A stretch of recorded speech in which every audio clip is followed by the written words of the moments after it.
mantan ketua KPU, bagaimana KPU mengecek keaslian persyaratan dari calon presiden dan wakil presiden, misalnya ijazah, apakah KPU melakukan verifikasi ke universitasnya?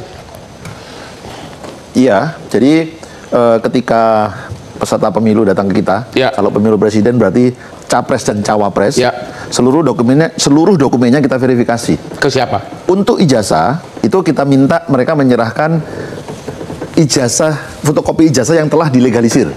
Jadi kalau dia alumni Universitas A, maka di situ akan terstem legalisir dari Universitas A. Akses verifikasi langsung ke universitasnya. Dalam hal kami ragu-ragu dengan dokumen tersebut, maka kami lakukan verifikasi faktual. Pernah nggak dilakukan itu? Kami lakukan. Kasus yang mana? Presiden yang mana? Kalau waktu pencalon pilpres kapan?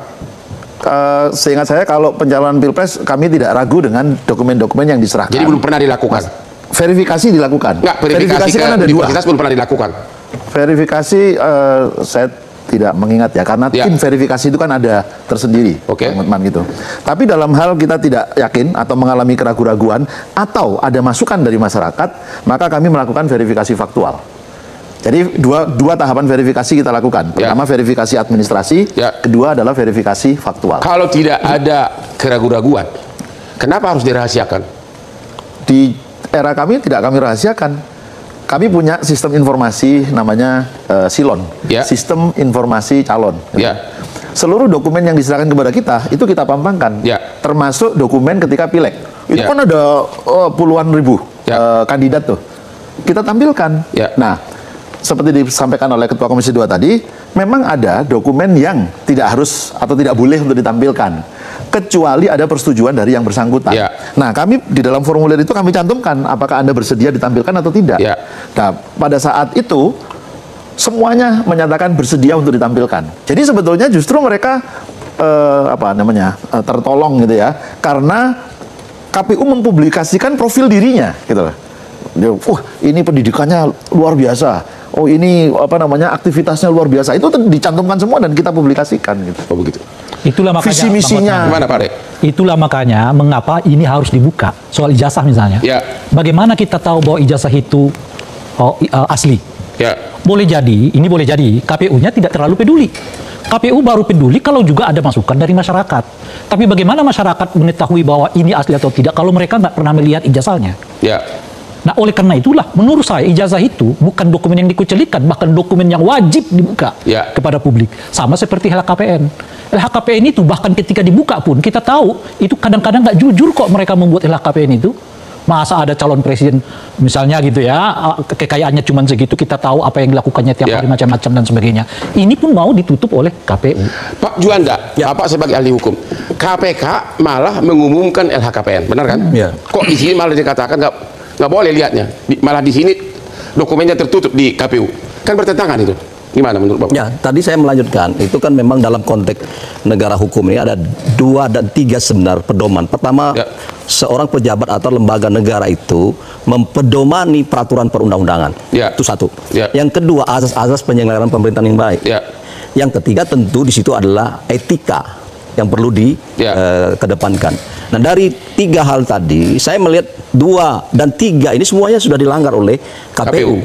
Nah, kenapa saya katakan seharusnya barang yang seperti yang dikatakan Bang Roy tadi, hal-hal memang tadi sudah ada 2 hal, ada yang memang bisa dibuka, ada yang memang sudah tidak dibuka, memang sudah hak publik itu. Nah, oleh karena itu saya kira ini sangat janggal saya lihat dari tindakan ini. Yang paling saya aneh itu setelah di SK-kan kemudian langsung dibatalkan. Nah, ini kan tidak cermat. Iya. Oleh karena saya kira ini adalah hal yang sangat perlu kita pertanyakan kepada mereka yang ada di situ. Ada apa sebenarnya? Apakah tidak memahami soal-soal apa ini adalah kepentingan publik atau ini adalah rahasia? Satu. Yang kedua adalah kelihatan sekali orang hukum atau apa di sana tidak bekerja dengan baik.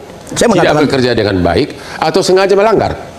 Ya, saya masih berpikir positif, tidak bekerja dengan baik. Kan kita punya prinsip, kalau sudah terlalu keluar dari nalar yang normal, must be something wrong. Pasti ada background. Menurut Bapak gimana? Iya, makanya saya masih berpikir begini. Ada sebuah dugaan saya bahwa bisa jadi begitu besar tadi saya melanjutkan begitu besar pengaruh kekuatan yang dahsyat yang tidak bisa kita sebutkan dalam konteks konkret, tapi ada pengaruh-pengaruh luar sehingga orang hukum di situ tidak bisa bekerja dengan baik karena lebih besar kepentingan kekuasaan yang mempengaruhi dari keputusan itu daripada orang berpikir secara hukum. Misalnya, mungkin saja orang hukum mengatakan ini Pak, jangan dikeluarkan dalam bentuk keputusan. Ya. Nah, tapi bentuk ini, saya berpikir positif orang hukum di situ. Tetapi karena begitu besarnya pengaruh dari luar tadi, sehingga mereka nggak apa-apa. Jadi baru satu nih, narsum mengatakan dugaan ada besar pengaruh sampai nalar hukum tidak berlaku. Ya, saya berani mengatakan begitu. Sebab tidak mungkin tidak. Kita tanya dulu KPU berani nggak mengatakan itu. Coba, apakah benar? Ini pasti karena ada faktor kekuasaan mempengaruhi sampai berani Ketua KPU mengeluarkan SK yang di luar nalar. Saya nggak bisa menyimpulkan ya, tetapi kalau di zaman saya dulu. Nah, teman-teman kembali lagi di channel ini, jangan lupa subscribe dan komen agar tidak ketinggalan informasi yang lebih lanjut serta informasi-informasi terbaru yang akan kita sampaikan. Nah, teman-teman, dalam klip video tersebut di mana Hotma Paris memberikan pernyataan jelas mengenai tentang tudingan kasus Bapak Jokowi ini dengan ijazahnya itu bahwasanya memang benar-benar palsu. Ya, di mana mereka saling belak-belakan membahas tentang tudingan kasus Bapak Jokowi ini di era pada saat mencalonkan diri hingga sampai sekarang. Nah, di situ banyak pernyataan-pernyataan bahwa memang benar ijazah ini palsu dan dia memang sudah membohongi kita masyarakat Indonesia. Nah, dalam hal tersebut ya banyak masyarakat Indonesia sudah tidak percaya atau sudah muak kepada Bapak Jokowi agar Bapak Jokowi ini segera diadili. Ya tentunya dalam hal tersebut ya kita tahu bahwa Bapak Jokowi ini memang haus akan kekuasaan yang mau menguntungkan diri tanpa melihat bagaimana masyarakat. Ya tentunya untuk kepentingan diri sendiri yang mereka menghalalkan segala cara melakukan rencana apapun itu untuk membuat mereka bisa menguasai negara kita ini. Ya tentunya kita juga tidak sebodoh yang mereka pikirkan.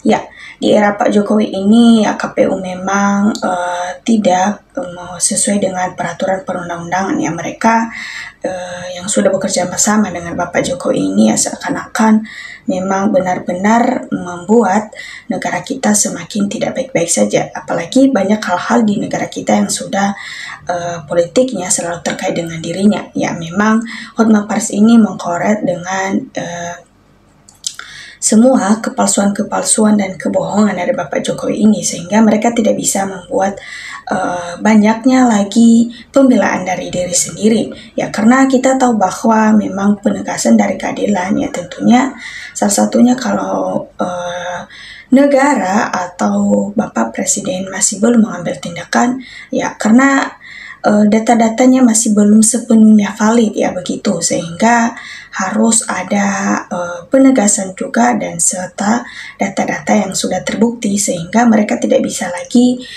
memberikan pembelaan kepada diri sendiri karena sudah ada bukti. Ya tentunya tuntasnya dengan ijazah Pak Gibran dan Jokowi ini memang sudah terbukti rekayasa, namun sampai sekarang masih belum ada tindakan untuk mereka segera diadili. Ya tentunya kita mau sebagai masyarakat Indonesia agar Bapak Presiden kita segera mengambil tindakan untuk hal tersebut ya karena hukum-hukum mulai terpanggil untuk membuka kebenaran ya karena kalau memang tidak terbongkar atau masih belum disembunyikan dari mereka ya tidak akan pernah terselesaikan ya karena salah satunya ya KPU ini memang bagian dari Bapak Jokowi atau dari geng Solo ini yang disebut dengan termo ya ternaknya Mulyono. Mereka mengambil keuntungan dengan memasukkan data-data tersebut yang mereka menghalalkan segala cara agar bisa segera Bapak Jokowi bisa menguasai negara kita ya tentunya dalam hal itu ya hanya karena demi menguasai negara ya mereka rela melakukan hal segala cara ya itu adalah hal yang memang benar-benar tidak bisa kita maafkan karena ya semua kebohongan mereka ini ya selama 10 tahun lebih ya yang membuat kita sudah menderita ya hingga sampai sekarang lebih dari itu negara kita sudah tidak baik-baik saja atau lebih ke terpecah belah ya karena kebanyakan rakyat Indonesia sangat mendukung dia dulunya, dan apalagi sekarang terbukti kebongkaran mengenai tentang kasusnya itu ya karena banyaknya dari pihak-pihak yang membuka suara ya, salah satunya Hotma Paris ini ya, supaya bisa membuka tabir yang mengenai ijazah Gibran ya. Dulu ijazah itu memang abal-abal tapi dilindungi oleh KPU ya, sehingga hal tersebut memang sudah terhalang karena mereka mempunyai beberapa cara untuk segera bisa negara kita ini tidak kita percayai dalam masa Bapak Prabowo ya. Tentunya mereka menghalalkan hal tersebut. Nah, padahal kita sudah tahu ternyata sama saja bapak sama anaknya yang melakukan hal yang sama hanya demi kekuasaan atau yang haus dengan keuntungan pribadi ya. Inilah yang terjadi di negara kita ini ya. Yakin tidak ada verifikasi yang benar, buktinya ada ijazah palsu dan tidak kompeten dengan persyaratan segala yang memang lagi bergulir kasus makhluk yang menggunakan ijazah palsu ini. Ya, KPU seharusnya diminta pertanggungjawabannya ya karena meloloskan hal tersebut ya, sehingga kita masyarakat Indonesia tidak tahu ternyata mereka membuat kebusukan di belakang ya, begitu sepertinya begitu ya, karena Hotma Paris ini memang benar-benar memberikan pernyataan itu ya, terutama dia memberikan kebenaran pernyataan itu ya untuk kepentingan supaya negara kita semakin maju ya, supaya bisa memperdamaikan negara kita ya. Memang benar-benar Bapak Jokowi ini yang membuat gaduh di negara kita ya. Tentunya kita sebagai masyarakat Indonesia setuju kalau ijazah Jokowi ini harus diusut sampai benar-benar tuntas ya, tidak ada lagi yang harus kita ketahui setelah itu nantinya tentunya akan membuat kita lega ya. Kalau benar memang palsu ya tentunya harus dia diadili dan orang-orang yang membelanya itu ya setidaknya mereka diberikan sanksi karena hal-hal yang mereka membela orang yang bersalah seperti begitu. Nah teman-teman, demikian dari video ini. Dukung terus channel ini, jangan lupa berikan tanggapannya di kolom komentar. Tanggapan teman-teman sangat berarti supaya kita bisa saling bertukar pikir dalam menyikapi situasi-situasi politik di negara kita ini. Iya, terima kasih teman-teman.